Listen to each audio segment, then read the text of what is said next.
In this video, we'll discover how does carb cycling help with weight loss. Carb cycling can help with weight loss by maximizing how the body uses fuel. When you adopt this diet, you eat fewer carbs for 2 days, then have a day of eating more carbs. How you alternate between high and low carb days varies depending on how much activity you're doing. You benefit from the carb fuel you'll get on the days when you're working out. Meanwhile, you benefit from low carbs if you're not active. As you work out, the body dips into carbohydrate stores to find energy. This means you should align high carb days with training days. This means your body can use the fuel to its best advantage. It also means that the additional energy allows you to work out for longer. You'll therefore burn more calories as a result. On rest days, carbs can be scaled back. This will reduce the number of empty calories you consume and help you lose weight. Imagine your weight is 175 pounds. You could aim to have 2 grams of carbs for every pound of your weight on a high carb day. That would be around 350 grams. On low carb days, you could reduce this to around 1 gram per pound of your weight. This would take your carb intake down to 175 grams.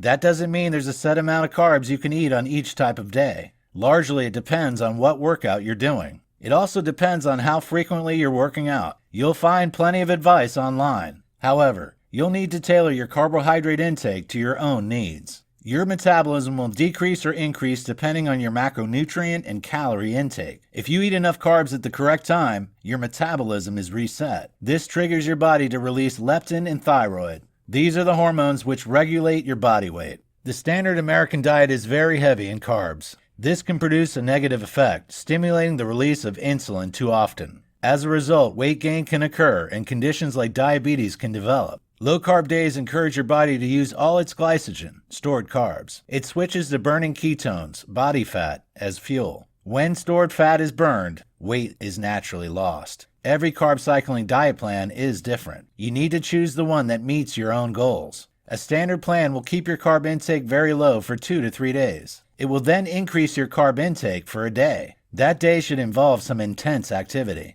On a low carb take, your carbohydrate intake should be around 50 grams to 150 grams. It should come from dairy and non-starchy vegetables. On a high carb day, you can have around 400 grams of carbs. These can come from starchy carbs, fruit and whole grains, as well as dairy and non-starchy vegetables.